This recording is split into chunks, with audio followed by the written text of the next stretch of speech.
बाजूला जो काही उमेदवार आहे ते केवळ बोलणे, टीका करणे, टीका टिप्पणी करणे, लोकांचे दुसरे काढणे, अशा प्रकारचे अनेक उमेदवार या ठिकाणी आहेत. आता आपल्याला ते ठरवायचे आहे. आणि आपण बघितलंय की 20 वर्षाच्या काळामध्ये संभाजी पाटील निलंगेकर भैया काम करत असताना अतिशय सामान्यपणाचं जीवन जगत सर्वसामान्य माणसाला आधार देण्याचं काम मान्य भैया साहेबांनी आतापर्यंतच्या कार्यकाळात केलेलं आहे. कसल्याही प्रकारचा जातीवाद केला नाही, धर्मवाद केला नाही, तो माझा तो पक्षाचा अशा प्रकारचं वातावरण कधी निर्माण होऊ दिलं नाही. या मतदारसंघातला या गावातला प्रत्येक माणूस हा माझा माणूस आहे आणि त्या माणसासाठी मला काम करायचे आहे. ही माणसाला दिलेली प्राथमिकता संभाजीभाई पाटील निलंगेकरांनी 20 वर्षापासून जपलेली आहे. आणि म्हणून आपल्याला हे 20 तारखेला आपण जेव्हा मतदान करणार आहोत तेव्हा या सगळ्या बाबीचा आपल्याला विचार करून आपल्याला मतदान करायचे आहे. आणि खरं तर ही निवडणूक आता बंडकर मामांनी म्हटलं की आम्ही भारतीय जनता पार्टीचे आहोत आणि आम्ही अशा पद्धतीचा त्यांचा जो काही विषय आहे तो विषय त्यांचा, परंतु माझ्या त्याच्या पलीकडे जाऊन माझा विचार आहे की ही निवडणूक आता भारतीय जनता पार्टी आणि काँग्रेसची राहिली नाही, तर ही निवडणूक झाली. ही निवडणूक जी आहे आता तर हे निलंगेकर विरुद्ध देशमुख, निलंगेकर विरुद्ध लातूरकर अशा प्रकारची निवडणूक झालेली आहे. म्हणजे या निवडणुकीला अशा प्रकारचा रंग चढवण्याचं काम हे आता या लातूरच्या काँग्रेसच्या लोकांनी केलेलं आहे. निलंगेकरांना संपवायची अशा प्रकारची भाषा वापरणारं हे राजकारण आता आपल्याकडे सुरू झालंय. खरं तर विलासराव देशमुख जोपर्यंत राजकारणात होते तोपर्यंत सुसंस्कृतपणा राजकारणामध्ये होता हे आपणही मान्य केलेलं आहे. डॉक्टर शिवाजीराव पाटील निलंगेकरांनी या मतदारसंघामध्ये तयार केलेलं सामाजिक तालुक्याचं जे वातावरण आहे या वातावरणाला गालबोट लावण्याचा प्रयत्न काही मंडळी करू पाहत आहे. आता आपण ठरवायचं आहे की हा तालुका कोणाच्या हातात द्यायचा आहे. ज्या माणसाकडे खऱ्या अर्थानं काम करण्याची प्रवृत्ती आहे अशा माणसाच्या हातात द्यायचा का या समाजाचं विघटन करून समाजात वाद निर्माण करणाऱ्या काही मंडळींच्या हातात द्यायचा याचा विचार खऱ्या अर्थानं आपल्याला करायचा आहे. आज जर का अशा प्रकारचं वातावरण तयार झालं, एकदा का चुकीच्या माणसाच्या हातात मतदारसंघ गेला तर आपलं तर वाटोळं होणारच आहे, परंतु येणाऱ्या पिढ्यांचं सुद्धा वाटोळं झाल्याशिवाय राहणार नाही आणि ते पाप तुमच्या माझ्यासारख्या कर्त्या कार्यकर्त्याला लागल्याशिवाय राहणार नाही. आणि ते जर पाप आपल्याला लागू द्यायचं नसेल, येणाऱ्या पिढींचं भविष्य आपल्या हातून उद्ध्वस्त होणार नाही याची काळजी घ्यायची असेल तर संभाजीराव पाटील निलंगेकरांना मतदान करणं क्रमप्राप्त आहे. आता माझ्यासारख्या कार्यकर्त्याचा विचार आज ठाम झालेला आहे आणि म्हणून मी संभाजी पाटील निलंगेकरांना मतदान करणार आहे. मला माहिती आहे संभाजी पाटील निलंगेकर हे सर्वसामान्याचं नेतृत्व करतात. अतिशय संपन्न वैभव संपन्न अशा घरात संभाजी पाटील निलंगेकरांचा जन्म झाला, परंतु सामान्य माणसासाठी जगायचे आहे. कुठला आमदार आहे 288 आमदारापैकी 300 किलोमीटरचा पायी प्रवास करून लोकांचं दर्शन घेतो, पाया पडतो. आणि आपण 5 वर्षात काय केलं याचा लेखाजोखा देण्यासाठी लोकांच्या घराघरात जातो, दारात जातो. 288 आमदार आहेत, परंतु असं एकमेव नेतृत्व आहे की लोकांसाठी आपल्याला काम करायचे आहे. लोकांनी मला 5 वर्ष सेवा करण्याची संधी दिली आहे. त्या 5 वर्षात काय केलं याचा हिशोब मला लोकांच्या पर्यंत जायचा आहे. कारण लोक हेच माझ्यासाठी दैवत आहे, हेच माझ्यासाठी पांडुरंग आहे. त्यांनी मला राजकीय जन्म दिलाय, त्याच्यासाठी मला जगायचे आहे, त्याच्यासाठीच मला मरायचे आहे. अशा प्रकारच्या व्यापक भूमिकेतून काम करणारं नेतृत्व आदरणीय संभाजीराव पाटील निलंगेकरांना पुढच्या भविष्याच्या काळासाठी, पुढच्या येणाऱ्या पिढ्यांचं भविष्य उज्ज्वल करण्यासाठी 20 तारखेला मतदान रूपी आशीर्वादाची गरज आहे. तो आशीर्वाद निश्चितपणानं हलगरा सर्कल मधले लोक दिल्याशिवाय राहणार नाहीत याची खात्री आहे. माता भगिनींच्यासाठी सरकार काम करत आहे. एवढा मोठा सन्मान लाडकी बहीण योजनेच्या माध्यमातून दिला, त्याच्यात वाढी करणार आहे. शेतकऱ्यांसाठी खूप मोठं काम आहे. शेतमजुरांसाठी सुद्धा मला शेतमजुरांसाठी एक कामकाज सांगायचे आहे की कामगार कल्याण हे खातं ज्यावेळेस संभाजीराव पाटील निलंगेकरांकडे आलं त्यावेळेस कामगार कल्याण विभागाच्या त्या योजनेमध्ये केवळ बांधकाम कामगार जात होते, परंतु भैयाना असं वाटलं की माझ्या भागातला कामगार हा शेतात राबणारा कामगार आहे, हा ग्रामीण भागातला कामगार आहे आणि त्यांना त्या योजनेत सामावून घेण्यासाठी काहीतरी प्रयोग केला पाहिजे. म्हणून शेतमजुरांना या योजनेत सामावून घेतलं आणि हजारो मजुरांनी त्याच्यात नोंदणी केली. हजारो मजुरांना त्याचा फायदा होतोय आणि मग अशा प्रकारच्या योजनेच्या माध्यमातून समाजची जडणघडण करण्याचा प्रयत्न या ठिकाणी झालाय. जाता एक गोष्ट सांगणार आहे, मी मागासवर्गीय समाजातला कार्यकर्ता आहे, परंतु लोकसभेच्या निवडणुकीमध्ये आरक्षणाच्या नावाखाली आणि घटना बदलण्याच्या नावाखाली या समाजामध्ये संभ्रमाचं वातावरण काँग्रेसच्या काही लोकांनी करण्याचा प्रयत्न केला आणि त्यात ते यशस्वी झाले. परंतु मला खात्री आहे मी सुशिक्षित कार्यकर्ता आहे आणि अनेक जण सुशिक्षित आहे, त्यांनी थोडा जाणीवपूर्वक अभ्यास करावा. या देशातली घटना बदलण्याचा कोणालाही अधिकार नाही आणि तेवढी क्षमता सुद्धा कोणाच नाही. कोणी घटना बदलणार नाही, परंतु खोटा प्रचार करून या भारतीय जनता पार्टीला पराभूत करण्याचं जे पाप केलंय त्या पापाचा बदला येणाऱ्या 20 तारखेला मतदानाच्या माध्यमातून आपल्याला घ्यायचा आहे, तो घ्यावा एवढी विनंती करतो. इथे थांबतो. जय हिंद.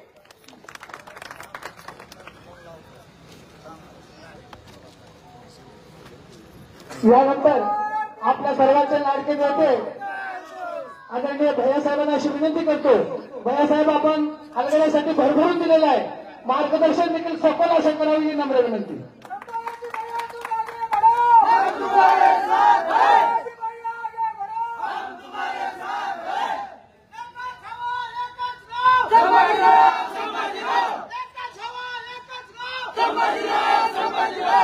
आपल्या हलगडा या गावी महायुतीचा उमेदवार म्हणून मी आपल्या सर्वांचे आशीर्वाद घेण्यासाठी या ठिकाणी आलोय.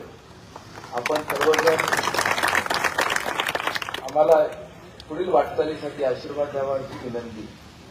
आपल्या कार्यक्रमाचे अध्यक्ष सन्माननीय जाधव मामा, समोर असलेले आमचे माता भगिनी, वडीलधारी मंडळी व सर्वच आमचे तरुण मित्रांनो, मला आपल्या सर्वांना सन्माननीय व्यासपीठ, आपल्या सर्वांना आवर्जून मला काही गोष्टी सांगायच्या आहेत. राजकीय जीवनामध्ये मागच्या 22 वर्षापासून मी काम करतोय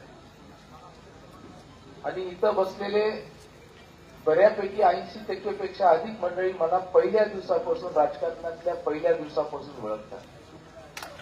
आणि मी आपल्याला आवर्जून सांगतो, कधीच एकाही माणसाला माझ्याकडनं अपशब्द, चुकीची वागणूक, मोठ्या आवाजामध्ये किंवा कुणाला मी रागवून बोललोय, कुणाला चिडचिड केलंय. आमदार म्हणून तुम्ही मला सर्वांनी पाहिलंय, मी मंत्री म्हणून देखील काम केलं. तुम्ही मला ओळखतात म्हणून तुम्ही सांगता की हा आमदार आहे, हे मंत्री आहे. समजा माझी जर बाहेरचा जर माणूस एखादा आला, ज्याला माहित नाही की हा आमदार आहे, तुमच्यामध्ये बसल्यानंतर कुणीच सांगू शकणार नाही की हा बसलेला माणूस आमदार आहे. अशा पद्धतीनेच आपण मागच्या 20 वर्षापासून राहिले. पहिल्या दिवशी तुम्ही मला पाहिलंय, असंच अशीच ठेवी, माझे कपडे असतील, माझं राहणीमान असं तर त्याच्यामध्ये बदल झाला नाही. चला, राहणीमान समजू शकतो, एखाद्याची बदलते. तुम्ही पहा, एखाद्याला कोणतं पद मिळालं, त्याची राहणीमान बदलती, राहणीमान समजलं, पण त्याची भाषा देखील बदलती. तो हवेमध्ये बोलायला चालू करतो, तो इतरांना कमी लेखण्याचा प्रयत्न करतो.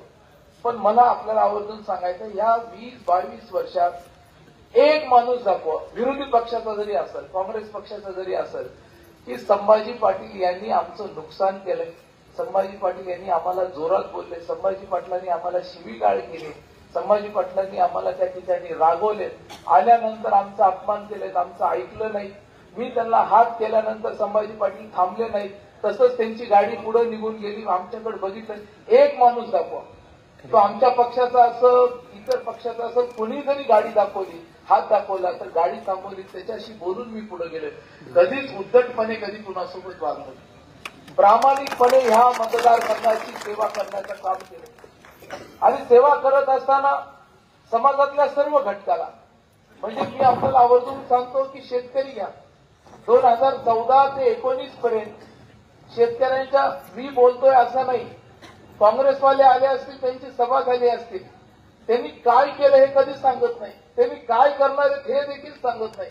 त्यांनी एवढंच सांगतात की संभाजी असलाय, संभाजी असलाय, संभाजी हे केलं, संभाजी ते केलं, आणि तुम्ही काय केलं ते सांगा. पण मी सांगू शकतो की 14 ते 19 तुम्ही बघा, 2014 ते 2015 पहिल्यांदा शेतकऱ्यांच्या खात्यावर दुष्काळी अनुदान आपण जमा केलं. 15-16 विमा जमा केला, 16-17 अतिवृष्टीचं अनुदान, 17-18 तुरीचे भाव पडले, त्याची जी तफावतीची जी रक्कम होती ती देखील तुमच्या सर्व शेतकऱ्यांच्या खात्यावर जमा केली. आणि 18-19 मध्ये परत विमा जमा केला. अशा माध्यमातून जर आपण पाहिलं, आकडेवारी जर सांगितली तर आपल्या सर्वांना धक्का बसेल. 2000 कोटीपेक्षा थेट शेतकऱ्यांच्या हातामध्ये, खिशामध्ये 2014 ते 19 आपण शेतकऱ्यांना मदत. आज ही मदत त्यांच्या पाठीशी राहिली. 19ला काँग्रेसचं सरकार आलं, 19ला काँग्रेसचं सरकार आलं. माझे जे मंडळी माझं भाषण ऐकत असतील, काही काँग्रेसची देखील मंडळी ऐकत असतील, त्यांना मला आवर्जून विचारणार, तुम्ही शेतकरी आहात ना, तर तुमचं स्वतःचं पासबुक बघा. तुमचं सरकार आलं 14 ते 19 मध्ये, मी आमदार होतो, मंत्री होतो, पैसे जमा झालेत का नाही, 19 ते 20 एकाही शेतकऱ्याच्या खात्यावर काँग्रेसच्या सरकारच्या काळामध्ये 1 रुपया जमा झाला नाही. 20 ते 21 1 रुपया शेतकऱ्यांच्या खात्यावर जमा झाला नाही. आणि 22ला आपलं सरकार आलं. पहिला निर्णय काय घेतला? सोयाबीनचे भाव पडले होते. सोयाबीनचे भाव पडल्यानंतर त्याचं अनुदान आम्ही 5,000 रुपये हेक्टरी ठरवलं. ते शेतकऱ्यांच्या खात्यावर 22 ते 23 मध्ये जमा केले. त्याच्यानंतर महत्वाचा निर्णय घेतला. विकास कशाला म्हणतात तो? रस्ते, इमारती याला विकास नाही. प्रत्येक उंबरठ्याचा आर्थिक विकास दरवर्षी जर झाला, जर आपल्या खिशामध्ये ह्या वर्षी जे उत्पन्न झालंय त्याच्या आपले आर्थिक उत्पन्न जर वाढवलं किंवा आपला जो होणारा खर्च जर कमी झाला तर त्याला विकास म्हणतात. आम्ही तुमचा उत्पन्न वाढवलंय, खर्च देखील कमी केलाय. खर्च कसा कमी झाला? दरवर्षी शेतकऱ्याला वीज बिल भरावं लागतं. आता वीज बिल येतंय तुम्हाला? वीज बिल 0 येतंय. विम्याला दरवर्षी 7,000 5,000 रुपये भरावे लागतात. यावर्षी किती विमा भरला? 1 रुपया. म्हणजे तुमचा खर्च कमी करण्याचं देखील काम आम्ही त्या ठिकाणी केलंय. म्हणजे शेतकऱ्यांना कसा फायदा देता येईल ते देखील पाहिलेलं आहे. आज आपल्याला सोयाबीनचे भाव आता सध्या पडले. काँग्रेसवाले येऊन सांगितले की सोयाबीनचे भाव पडले. उत्तर काय करणार आहे तुम्ही ते देखील सांगावं लागेल ना. सोयाबीनचे भाव 4,100 झालेत, 4,200 झालेत. पण ह्याच्यातून मार्ग काय काढणार हे कोण सांगणार? फक्त भाव पडलेत आणि भाषण काय केलं? देशामध्ये मोदीजींचं सरकार असल्यामुळं भाव पडले. पण 2019 आणि 20 मध्ये ज्यावेळेस सोयाबीनचे भाव 8,000 ते 10,000 झाले त्यावेळेस काँग्रेसच्या अध्यक्षांनी पत्रकार परिषद घेऊन सांगितलं की हा करार मनमोहन सिंगनी केला होता. आंतरराष्ट्रीय करार मनमोहन सिंगनी केला होता. त्याच्यामुळे सोयाबीनचे भाव वाढले. आता पण येऊन सांगा ना मनमोहन सिंगनी करार केला होता. आता नाही सांगणार. तुम्ही डबल स्टँडर्ड ते काय म्हणतात कसली ढोलकी कसली डबल ढोलकी वाजवायचं काम करू नका काँग्रेसवाल्यांनी. तुम्हाला आवर्जून सांगतो. जरी आम्ही सरकारमध्ये आम्ही असं म्हणणार नाही मनमोहन सिंग साहेबांनी करार केला होता म्हणून आता भाव पडलेत. हे सरकारचं काम नसतंय. सरकार म्हणजे मायबाप सरकार असतंय. सरकारची जबाबदारी काय असते की ज्यावेळेस भाव पडतील त्यावेळेस ते भावामध्ये भाव पडल्यानंतर शेतकऱ्याच्या पाठीशी उभा टाकायचंय. आम्ही असं म्हणणार नाही. मी ज्यावेळेस गडकरी साहेब आलते गडकरी साहेबांना सांगितलं साहेब भाव कमी झाले 4100 4200 भाव चाललाय आपण लक्ष घालावं लागेल. त्यांनी तातडीने पियुष गोयलला बोलले, एकनाथ शिंदे साहेबांना बोलले आणि सांगितलं की आपल्या राज्यामध्ये आता तुम्हाला निर्णय करावा लागेल. आणि एवढा म्हणजे ऐतिहासिक निर्णय म्हणजे आजपर्यंत देशाच्या इतिहासामध्ये असा कधीच निर्णय झाला नाही. मूलभूत आधारित किंमत सोयाबीनची काय 4,980 रुपये. हा मूलभूत आधारित सोयाबीनची किंमत आहे. जे सरकार बंधनकारक आहे तुम्हाला द्यायचंय. पण सरकारने निर्णय केला महाराष्ट्रातील शेतकऱ्याचं सोयाबीन आता 6,000 प्रमाणे घेण्याचा हा निर्णय सरकार. त्यामुळे प्रत्येक शेतकऱ्याला आता घाबरण्याची गरज नाहीये की माझ्या सोयाबीनला काय भाव मिळेल. सोयाबीनचं सॉल्व्हेंटचं प्लांट देखील चालू झालंय. त्या प्लांटनी देखील प्रत्येक मंडळामध्ये आता खरेदी केंद्र चालू करणारे. माझ्याकडे काही शेतकरी आले भैया म्हटले आमचं जुनं सोयाबीन आहे आधीचं सोयाबीन आहे कसं करायचं केंद्रावर आमचं सोयाबीन घेणार नाही. मी आपल्या सर्वांना सांगतो कॅमेरे चालू आहेत, व्हिडिओ चालू आहे, शूटिंग चालू आहेत, पत्रकार आहेत. या मतदारसंघातलं ते जुनं आहे नवं आहे हे पाहिलं जाणार नाही. जो शेतकरी सोयाबीन घेऊन येईल त्याचं सोयाबीन खरेदी करण्याची जबाबदारी हा संभाजी पाटील इथं आई तुळजाभवानीच्या साक्षीने आपल्या सर्वांच्या समोर. काँग्रेसवाल्यांनी सांगावं नाही पण की आम्ही काय करणार आहे.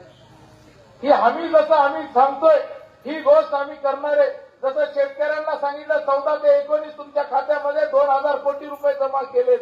माय माऊलींना सांगतो आपल्या खात्यामध्ये बचत गट आपण निर्माण केले. काँग्रेसच्या काळामध्ये 4,000 रुपये 7% व्याजाने आमच्या मायमाऊलींना देत होते. मंत्री झालो. मंत्री झाल्यानंतर उमेद नावाची संस्था स्थापन केली. सरकारी संस्था स्थापन केली. 15,000 रुपये प्रत्येक बचत गटाच्या खात्यावर दिले 2016-17 मध्ये. आणि त्याच्यानंतर 19 मध्ये काँग्रेसचं सरकार आलं. किती पैसे जमा झाले 19 ते 20 0, 20 ते 21 0. परत 22ला आपलं सरकार आलं. 1500 किती झाले ताई आता? 30,000 झाले. तुम्ही म्हणत नाहीत आमच्या भगिनींना विचार. आणि या माय माऊलींना माझा शब्द आहे, ताई महायुतीचं सरकार आल्यानंतर तुमच्या खात्यावर 30,000च्या ऐवजी 60,000 रुपये जमा करण्याची जबाबदारी आहे. आणि येणाऱ्या काळामध्ये आमच्या भगिनी सक्षम व्हायला पाहिजे. लाडक्या बहीणची योजना आम्ही काढली, 1 रुपया लागला मंजुरी करत असत. काँग्रेसच्या काळामध्ये बघा, पगारी करायचं म्हटलं नंतर पैसे, रेशनसाठी पैसे, कशासाठी पैसे? लाडक्या बहिणीला विचारा, कुणाला पैसे द्यावे लागले का? कुणालाच पैसे द्यावे लागले नाही. तुमच्या घरापर्यंत आमची यंत्रणा आली, तिथं झाले, नंबर घेतले, मोबाईल नंबर घेतले आणि 7,500 रुपये सर्वांच्या खात्यावर 1500च्या प्रमाणे ह्या महिन्याच्या अखेरपर्यंत पडले. आता पुढच्या महिन्यात किती पडणार आहेत माहितीये? 2100 रुपये आमच्या सगळ्या बहिणीच्या खात्यावर. हे सरकार बहिणींचं सरकार आहे आणि हे सरकार आमच्या लेकींचं सरकार आहे. या राज्यातली प्रत्येक मुलगी शिकली पाहिजे. आपली कशी परिस्थिती हो मराठवाड्यातली? आपण कष्टकरी लोक, शेतकरी लोक, घरामध्ये 4 पैसे आले, घरात 2 लेकरं असतात, 1 मुलगी असते, 1 मुलगा असतो. शिकवायचं आपल्याला आपली क्षमता एकाला शिकवायची असते. मग मुलाला शिकवतो का मुलीला शिकवतो? मुलाला शिकवतो ना. मुलीवर अन्याय करतो, का अन्याय करतो? लोकांच्या घरी जाणार नाही बाबा, हेच पोरगा आपल्याला सांभाळणार आहे, हेच काळजी घेईल आपली. पण मी खरं सांगतो, मला एक मुलगा एक मुलगी आहे, पण जेवढी लेक काळजी घेते ना तेवढं कोण काळजी घेत नाही हे मला जाणवतं. आणि मी पाहिलेत, आमच्यासोबत संजीव राहतो, सगळे राहतात, चेअरमन साहेब सगळे राहतात. मला दिवसातून म्हणजे लेकीची माया वेगळीच असते. आणि आपण म्हणतो का बरं? आताच काल सांगितलं की योजना सगळ्या ज्या काही आहेत आजपर्यंत सर्वजण म्हणतात लाडक्या बहिणींच्याच नावाने का? लाडक्या बहिणींनीच आजपर्यंत ह्या देशामध्ये आर्थिक जे म्हणतात ना अर्थकारणामध्ये सर्वात जास्त अन्याय त्यांच्यावर झालाय. देशाच्या अर्थकारणामध्ये 100% फक्त 12% वाटा आहे. 12% मध्ये आपण फक्त 1500-2100 रुपये दिले, फक्त 4% त्यांचा वाटा वाढतोय. तरी अजून त्यांनी किमान 14 ते 15% महागाच आहे. हे भरून काढावं लागेल. आपल्या लेकींचं शिक्षण, आज बघा मी ते बोलत होतो ना, मुलाला शिकवायचं का मुलीला शिकवतो? आपण मुलाला शिकवतो. मुली 12वीचे निकाल तुम्ही बघा, 12वी मध्ये ज्यावेळेस पेपरमध्ये येतात, परत या राज्यामध्ये मुलींनी विक्रम केला. 80% मुली मेरिटमध्ये, 20% मुलं मेरिटमध्ये. पण 12वीच्या नंतर 80% मुलींना शिक्षण सोडावं लागतंय. ही दुर्दैवी गोष्ट आहे आपल्या महाराष्ट्रात. ह्याच्यावर कधी कोणी विचार केलाय? हे एक धोरणात्मक निर्णय, ह्याच्यावर कधीच आजपर्यंत कोणी विचार केला नाही. पण महायुतीच्या सरकारने ह्याच्यावर विचार केला. आज आपल्या घरामध्ये मुलगी शिकायला गेली, 12वी पर्यंत तिने मार्क घेतला. आई त्या मुलीची इच्छा असते इंजिनियर व्हायची, मुलीची इच्छा असते डॉक्टर व्हायची. पण आई वडील काय म्हणतात, अरे इंजिनिअरिंगची फीस 5 लाख रुपये, डॉक्टरची फीस 10 लाख रुपये. मी आमच्या सर्व वडीलधारी मंडळीला सांगतो, आता काळजी करू नका. तुमच्या मुलीला जर डॉक्टर बनवायचं असेल तर आता तिची फीस आता महायुतीचं सरकार देणार आहे. आणि योजना चालू केली. लेकीचं शिक्षण, मोफतपणे शिक्षण, तिचं ग्रॅज्युएशन पर्यंत शिक्षण करण्याचं देण्याचं काम या सरकारने चालू केलं. या राज्यामध्ये प्रत्येक मुलीचं शिक्षण व्हायला पाहिजे, हे धोरण आपलं आहे. हे महायुतीचं धोरण म्हणजे आपल्या जनतेला पुढे घेऊन जाणारं धोरण आहे. आणि एकीकडे काँग्रेसवाले बोलत असताना काय पद्धतीने राजकारण चाललंय, कोणत्या दिशेने या मतदारसंघाला घेऊन चालले. आज मी आपल्याला कमाल वाटली की बोलत असताना त्यांची भाषा, आम्ही विकासाची भाषा बोलतो. आम्ही या जिल्ह्याचा, मी 2.5 वर्ष पालकमंत्री होतो, आम्ही देशमुख 2.5 वर्ष पालकमंत्री आहेत. आणि हे त्या पदावर राहत असताना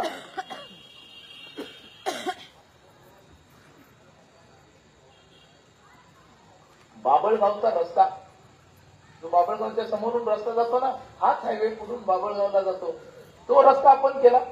पण त्यांनी त्यांच्या 2.5 वर्षात कसं वागले? बरेच जण मला पत्रकार आले, मला विचारते तुमचं आणि आम्ही देशमुखचं काय वाकडं आहे नेमकं? वाकडं नाही, त्यांनी राजधर्म पालन नाही केलं.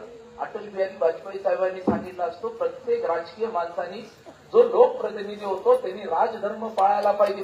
राजधर्म म्हणजे काय? समाजातल्या सर्व घटकांना समान पद्धतीने वागणूक द्यायला पाहिजे. सर्वांना समानतेने घेऊन चालण्याचं काम म्हणजे राजधर्म असतो. राजधर्म आम्ही देशमुखनी पालन नाही केलं. राजधर्म काय पालन नाही केलं? कोविड सारखं संकट आलं. कोविड सारख्या संकटात आपल्या औरादला ऑक्सिजनची गरज होती, ऑक्सिजन सिलेंडर.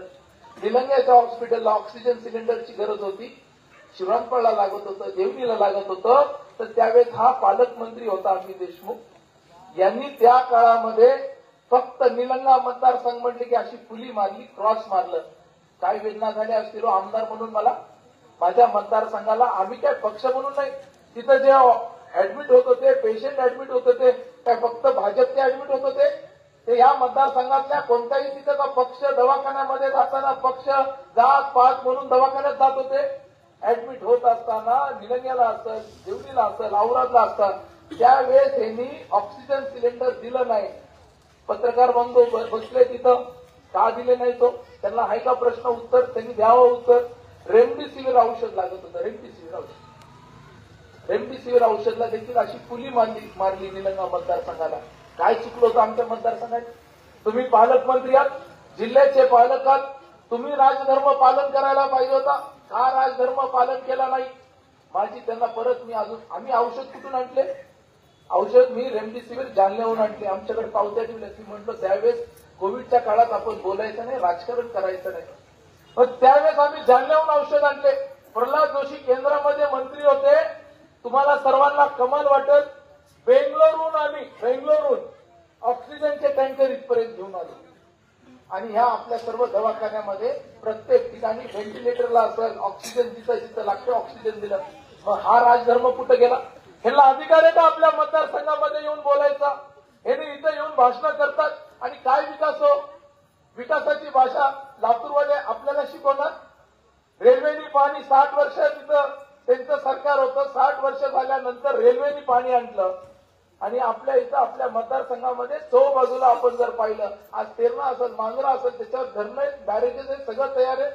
आज त्यांना रेल्वेनी पाणी आणलं. मी अजून सांगतो, ज्यावेळेस रेल्वेनी पाणी आणलं त्यावेळेस डोंगरगाव बॅरेजहून रोज निलंगा मतदारसंघ लातूरला कुठे गेलेत आमचे स्वामीसाहेब पत्रकार आहेत, लातूरून आलेत. त्यांना विचारा, रोज 500 टँकर आम्ही रोज लातूरला पाठवत होतो. यांनी आम्हाला विकासाची भाषा सांगणार आहे. आज इथे येतात, निलंग्यात येतात आणि भाषण करतात की आता आम्ही क्रिकेट टीम तयार केली. क्रिकेट टीम कशाची क्रिकेट टीम तयार केली? आता आम्ही निलंगेकरांना त्यांच्या राजकारणातून संपवायचे. हे संपवीची भाषा आम्ही कधी कुणाला बोललो नाही. पण आमच्यामध्ये शंका आहे का नाही? आम्ही संघर्ष जेवढा आपण संघर्ष केलाय, संघर्ष करत असताना लोकांच्या हितामध्ये संघर्ष केलेला आहे. आणि निलंग्यातलं भाषण ऐकलं आपण. काय भाषण केलं? निलंगेकरांचं राजकारण संपवायचंय, क्रिकेट टीम तयार केली, संभाजी पाटील यांना आउट करायचंय. आणि क्रिकेट टीम मध्ये एक बॅट्समॅन आहे, एक ओपनर आहे, एक रनर आहे आणि एक काय सांगितले, एक कॅप्टन आहे. आणि त्यांनी स्वतः म्हटले मी वॉटर बॉय आहे म्हटले. अरे लातूरला आधी पाणी पाजलं आणि मग इकडे क्रिकेट टीमचं बोला. आणि मी आपल्याला सांगतो, त्यांना माहित नाही संभाजी पाटील क्रिकेट खेळणारा माणूस नाहीये, कुस्ती खेळणारा माणूस. आणि निलंग्याची माती आहे. लई हलक्यात घेतलो या लातूरकरांनी आपल्याला. हा, आणि ते देखील कुस्ती मॅटवरची नाही, मातीतली कुस्ती खेळणार आहे संभाजी. कशाला, काय, कुठं निवडणूक, काय राजकारण करायला लागला? विकासावर बोला, काय कामं केले ते सांगा. आणि आता आमच्या सोबत जे भाजपचे मुलं आले, ज्यांनी प्रवेश केले, त्या सगळ्या युवकांना सांगणे, काळजी करू नका, पूर्ण ताकदीने आपण आपल्या सोबत. आणि कुस्तीतला एक डाव असतो, रिंग. कोण खेळले कुस्ती माहितीये का? आहे का इथं पण? हा, तर एक डाव असतो, तो डाव आम्ही टाकलाय. डाव पडल्यावर लक्षात येतो. ज्यावेळेस 23 तारखेला अर्चना पाटील निवडून येतील ना, त्यावेळेस त्यांच्या लक्षात डाव येईल. कशाला नादी लागता तो की आमचं गाव उगतच वाटले का? आणि या मतदारसंघाचं वर्चस्व 2014 ते 24 लातूरमध्ये निलंग्यातला माणूस गेल्यानंतर कुठून निलंग्याहून आलाय? कलेक्टर पण उभा टाकून म्हणतो, सांगा साहेब तुमचं काय काम आहे? हे वर्चस्व आपण निलंगा मतदारसंघाचं. कुठं तुमच्या आमदारांनी चुकीचं वागलंय? कुठं चुकीचं स्टेटमेंट दिलंय? निलंग्याचा स्वाभिमान वाढवण्याचं काम केलंय. आज इथं असेल, महाराष्ट्रामध्ये देखील महाराष्ट्राच्या व्यासपीठावर देखील आपल्या मतदारसंघाचं आपण नाव त्या ठिकाणी वाढवण्याचं काम केलेलं आहे. माननीय नरेंद्र मोदी साहेबांची सभा लातूरला जायची. आम्ही सगळेच होतो. चेअरमन साहेब होते, संजय दोर्वे साहेब होते, कुमोद होता. व्यासपीठावर आपली सभा, माझा स्वभाव नाही असं पुढं पुढं करायचा. त्या बाजूनी मोदी साहेब स्टेजवर आले, एकनाथ शिंदे साहेब होते, देवेंद्रजी होते, सर्वजण व्यासपीठावर होते. त्यांनी सर्वांना नमस्कार करत करत करत आले. मी ह्या बाजूला थांबलो, दुसऱ्या माईकवर मी होतो. आणि आल्यानंतर तेवढ्या लोकांमध्ये सीएम होते, डीसीएम होते, त्यांनी कुणालाच बोलले नाहीत. आल्यानंतर संजू कुणाच्या पाठीवर हात ठेवले, संभाजी पाटलाच्या पाठीवर हात ठेवले आणि विचारले, कैसे हो संभाजी? ते संभाजी म्हणजे मी नाही, हा निलंगा मतदारसंघ. माझी जी ओळख आहे ही मतदारसंघामुळे. मला जन्म देणारी माझी आई आहे, पण मला राजकीय देणारा म्हणजे इथं बसणारी ही निलंग्याची जनता आहे. आणि माझ्या मतदारसंघाच्या स्वाभिमानाला जर कोण ठेस पोचवत असेल, का बरं आम्ही शांत बसायचं? आणि इथं येऊन त्यांनी म्हणत असतील, तुम्ही विकासावर बोला, त्यांचा विकास आमचा विकास बोला, चर्चा करा. कोणत्याच तुलनेमध्ये मी आई जगदंबेला साक्षीला ठेवून सांगतो, आम्ही देशमुखनी सांगावं. काल त्यांनी कुठंतरी बोलत असताना सांगितले मी 2400 कोटी रुपये आणले. मी आमच्या मतदारसंघात किती निधी आणला नाही, अजून वेळ आहे. निवडणुकीला अजून वेळ आहे, मतदानाला अजून वेळ आहे. आम्ही देशमुखनी त्यांच्या मतदारसंघामध्ये जेवढा निधी आणला तेवढा जर 10% जरी आपल्या निलंगा मतदारसंघाचा निघाला ना, मी त्यांना पाठिंबा देतो. बोलू नये. आम्ही आमच्या याच्यामध्ये आम्ही काय कामं केले ते सांगितले. भविष्यामध्ये रेल्वे करणारे 60 वर्ष त्यांची सत्ता होती, एक हायवे झाला नाही. आपली सत्ता आली, आपण 6 राष्ट्रीय महामार्ग जिल्ह्यात केले, 2 राष्ट्रीय महामार्ग आपल्याकडे केले. आता आपलं गाव एका राष्ट्रीय महामार्गावर नाही. काल गडकरी साहेबांचं भाषण किती जणांनी ऐकलं ना? त्यांनी एक राष्ट्रीय महामार्ग घोषणा केला, येरोळ मोड ते गुलबर्गा. आता कसा तो सांगू का? येरोळ मोडून निघतो, तो जातो साकोळला, साकोळून येतो जवळग्याला, जवळग्याहून येतो तो बोबळीला, बोबळीला येतो, बोबळीहून येतो हलगऱ्याला. बरोबर आहे ते ब्रिजून. तुमचं कुठे गेलं? चिचोंडी. हा, टाकळीहून चिचोंडीहून कुठे येतो? हलगरा. आणि मग हा हायवे इथं येतो. इथून पुढे जातो, पुढून जातो तो तांबळ्याला, तांबळ्याहून निघतो कल्याणला, कल्याणहून निघतो गुलबर्ग्याला. हा राष्ट्रीय महामार्ग इथून जातो.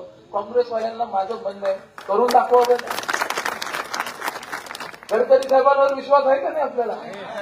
त्यांनी काय म्हटले, मी काय खोक्या नेता म्हटलं का? जे बोललो उगवतो, मी जे बोलतो ते करून दाखवतो, हे शब्द त्यांच्या भाषणात. त्यांनी सांगितले 60 कोटी रुपये तुमच्या पुलाला दिले इथं गावामध्ये, 65 कोटी रुपये. हा विकास निधी काँग्रेसवाले म्हणतात ठोस दाखवा. हे ठोस नाही तर काय? गावामध्ये पण मी आपल्याला सांगतो, हा रस्ता झाला, गडकरी साहेबांनी दिला. आता गावातून जर 4 पदरी रस्ते हायवे झाला, फायदा हलगरवासियांचा आहे का नाही? व्यापार वाढणार, व्यवसाय वाढणार, लोक येणार. साऊथ तिकडनं दक्षिणेवरून येणारे जे लोक आहेत हे खाली जात असताना हा मार्ग गुलबर्ग्याला जाण्याचा सर्वात जवळचा मार्ग हा होणार. त्यांनी आपल्याला हायवे सांगितले, रेल्वे सांगितले, दळणवळण झालं. काँग्रेसवाले काय सांगितले, आम्ही MIDC आणणार. अरे बाबा, तुम्ही आपल्या साधं गावाचं उदाहरण घ्या. तो हायवे राहिला नसता तर तिथं व्यवसाय वाढला असता का? नाही वाढला असता. जर दळणवळण झालं तरच व्यवसाय येतात. जर हायवे झाले, रेल्वे झाली तर व्यवसाय येतात, उद्योग येतात. हे उद्योग आणण्याचं काम म्हणजे दळणवळणची व्यवस्था वाढवणं. हे बघा, संभाजी पाटील आज इथं आहे, उद्या नसत. माणसाचं आयुष्य किती असतं माहित नाही. पण उद्या आपण नसल्यानंतर हे जे लहान लहान लेकरं आहेत ना, त्यांनी म्हणतील हा हायवे आमच्या आमदारांनी संभाजी पाटलांनी त्या काळामध्ये केला. ही रेल्वे निलंगा मतदारसंघामधून धावतीये. त्यावेळेस संभाजी पाटील होते, त्यांनी ही रेल्वे केलीये. हे आज आपल्यासाठी म्हणून नाहीये. या लेकरांचं भविष्य उज्ज्वल व्हायला पाहिजे, यांची प्रगती व्हायला पाहिजे. या भूमिकेतून आपण काम करतो आणि प्रामाणिकपणे मतदारसंघामध्ये काम करण्याचा प्रयत्न आपण केलेला आहे.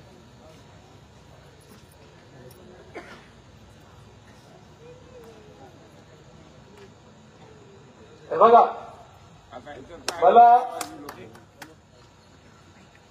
म्हणजे माझ्यासाठी देव म्हणजे माझी आई आहे. माझ्या आईने मला म्हणजे फार अडचणीतून उभा केलेला आहे. आणि अडचणीतून उभा केल्यानंतर मी का एवढं धडपड करतो, मला बरेच जण विचारतात का भैया एवढी धडपड करतात. मी त्यांना सांगितलं की बाबा मी ज्यावेळेस आईला निवडणुकीमध्ये उभा केलं त्यावेळेस ह्या निलंगा मतदारसंघांनी माझ्या आईला निवडून आणले, खासदार केले.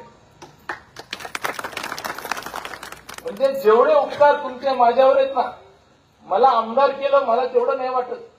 आमदारकी बद्दल मला माझ्या पदाबद्दल कधीच नाही. माझ्या आईला जे तुम्ही सर्वांनी खासदार केलं ना, ते माझ्यासाठी फार मोठी गोष्ट. आणि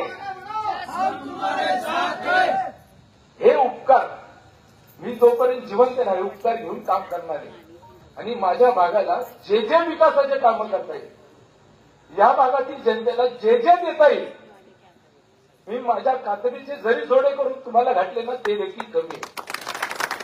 एवढं प्रेम आपण सर्वांनी माझ्यावर केलं. विलासराव देशमुख साहेब 8 वर्ष मुख्यमंत्री होते. त्यांच्या हातामध्ये एक हाती सत्ता कधी आली नाही. पण मी ज्यावेळेस मंत्री झालो, लातूर जिल्ह्याने एक हाती सत्ता माझ्या हातामध्ये दिली. हे प्रेम आपण दिलं. मी मतदानासाठी मी राजकारण करत नाही, मी तुमचे मन जिंकण्यासाठी राजकारण करतो. हे मला आपल्या सर्वांना आवडतं. तुमच्या मनामध्ये तुमच्या हृदयामध्ये जागा आपल्याला निर्माण करायची आहे. आणि ह्याच्यासाठी जिल्ह्यामध्ये प्रामाणिकपणे धडपड जेवढी असेल, ज्यांनी मला जवळून पाहतात ना, सकाळी 4 वाजता उठतो, झोपतो 2-2:30 वाजता, 4-5 वाजता उठतो, 6 वाजता तरी घराच्या बाहेर असतो. महादेवाची अर्चना करतो, महादेवाची पूजा करतो, घराच्या बाहेर पडतो. आणि प्रामाणिकपणे जेवढा जे वेळ असेल, मी माझ्या घराला, दाराला, माझ्या लेकरांना, बायकोला कधीच वेळ दिला नाही. तेवढा वेळ मी माझ्या या भागातील जनतेला वेळ देतो. कारण तुम्ही जे उपकार केलेत माझ्यावर, माझ्यासाठी आईला जे तुम्ही खासदार केलं ना, खूप मोठी गोष्ट आहे माझ्यासाठी. एक मुलगा म्हणून ज्या पद्धतीने आपण सर्वांनी, त्या काळात अशी परिस्थिती नव्हती. त्यावेळेस भारतीय जनता पार्टी पक्ष संघटना एवढं काहीच नव्हतं. 4 पोरं बाहेर पडले होते. त्यावेळेस कोण मागं नव्हतं, कुणीच नव्हतं. पण तशा काळामध्ये पूर्ण मतदारसंघ, निलंगा मतदारसंघ, संभाजीची आई उभा टाकली म्हणून बाहेर नाही पडला, आमची आई उभा टाकली म्हणून पूर्ण मतदारसंघ त्या ठिकाणी बाहेर पडला. आणि त्या माध्यमातून आपण सर्वांनी खूप मोठं सहकार्य केलं. मी खरं तर कधी भाऊक होत नाही, पण तुमच्या सगळ्यांच्या प्रेमामध्ये काय म्हणजे सांगा, कुठं दिसला हो संभाजी. मी का चिडचिड करत नाही, तुमच्या लक्षात आलं का? कारण तुम्ही खूप काही दिलंय मला. मलाही मन असेल, मला खूप जण बोलतात, खूप काही बोलतात, खूप रागवतात, विरोधक जरी रागवतात. मला बरेच जण म्हणतात भैया तुमच्यावर एवढी टीका त्यांनी करत आहेत, तुम्ही काहीच उत्तर देत नाही. मी त्याच्यामध्ये पण त्यांना काय सांगतो, अरे बाबा त्याची जीविका त्याच्यावर आहे ना. मला जर त्यांनी टीका नाही केली तर त्याचं राजकारण कसं चालणार आहे? त्याचं राजकारण करण्यासाठी तरी करू द्या. त्याची जीविका जर त्याच्यावर असेल, माझ्यावर टीका करण्यावर जर तो मोठा होत असेल, 4 पैसे जर त्याला मिळत असतील, मिळू द्या ना, काय अडचण आहे? मी कधीच कुणाला उत्तर देत नाही. चलत असते ह्या गोष्टी, राजकारणात चलत असतात. पण मी आपल्याला आवर्जून सांगतो, आपण फार प्रेम राज्याच्या याच्यावर असेल, देश पातळीवर असेल, गडकरी साहेब असतील, ज्यांनी आपल्याला खूप चांगल्या पद्धतीने सांभाळ केला, खूप मदत केली, आपल्या पाठीशी राहिला. विकासाच्या बाबतीमध्ये कधीच आपल्याला त्यांनी निराश होऊ दिले नाही. एवढी ताकद माननीय गडकरी साहेबांनी आपल्या पाठीशी उभा केली. माझी आपल्या सर्वांना विनंती आहे, ही निवडणूक लातूर विरुद्ध बाबळगाव, निलंगा विरुद्ध बाबळगाव अशी ही निवडणूक झाली. त्या लोकांनी माहीत नाही का, आणि माझा राग काय ते देखील मी सांगितलं, फक्त त्यांनी राजधर्म जो पालन नाही केला, ह्या गोष्टीचा राग माझ्या मनामध्ये. आणि मी राजधर्म पालन करणारा माणूस आहे, समाजातल्या सर्व घटकांना सोबत घेऊन चालणारा माणूस आहे. एकाही माणसाने सांगा मी फलाना आहे म्हणून माझ्याकडे, इथं बंडर मामा बोलले, इथं संजय दोरवे बोलले, इथं सर्वजण समाजातला सर्व घटक, इथं आमचे डेरे साहेब आहेत. आज कुणाला वाटतं का तुम्ही आमच्या घरी या, प्रत्येकाला दरवाजापासून किचन पर्यंत तो जाऊ शकतो, बसू शकतो, बोलू शकतो. हे असं कुटुंब, हे घर आपण त्या ठिकाणी निर्माण केलेलं आहे. आणि मी शेवटी एवढंच सांगणार आहे की आपण 20 तारखेला हा मतदारसंघ स्वाभिमानी मतदारसंघ आहे. चुकीच्या प्रवृत्तीच्या हातामध्ये हा मतदारसंघ घेऊ नका. आपलं मतदान चुकीच्या प्रवृत्तीला घेऊ नका. सगळ्या गोष्टी मोबाईलवर येतात.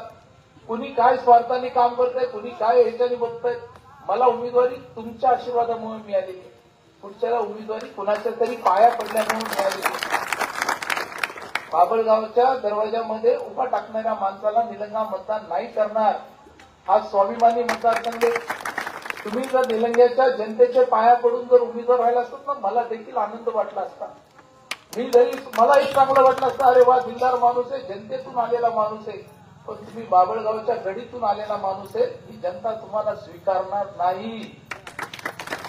त्याच्यामुळे माझी आग्रहाची विनंती आहे, जे बाभळगावचं जे पार्सल आहे ते बाभळगावला पाठवून द्या. 23 तारखेला 20 तारखेला आपल्याला मतदान निलंग्याला करायचंय का बाभळगावला करायचंय? एकदा हात वर करून सांगा बरं.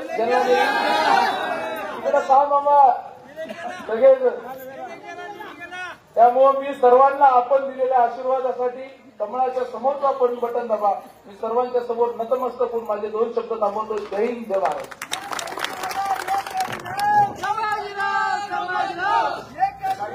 काही जणांचे प्रवेश आहेत, मी त्यांचे नावं घेतो. दयानंद सावरेजी,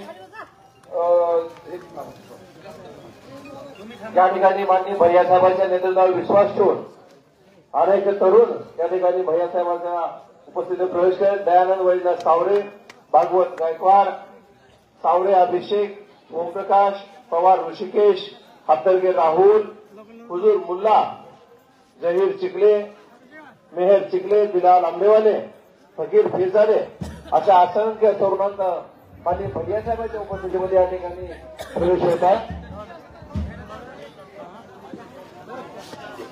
माननीय भैयासाहेबांनी जे तेलंगणा विधानसभेमध्ये विकासाचा महामेरू तयार केला आहे, अशा या नेत्यावर विश्वास ठेवून आपले तुम्हाला सर्वांचे लाडके नेते आदरणीय भैयासाहेबांच्या माध्यमातून जे विकासाची गंगा आहे, त्या विश्वास या नेतृत्वावर विश्वास ठेवून अनेक गावातील अनेक असंख्य तरुण या ठिकाणी माननीय भैयासाहेबांच्या उपस्थितीत प्रवेश करत आहेत.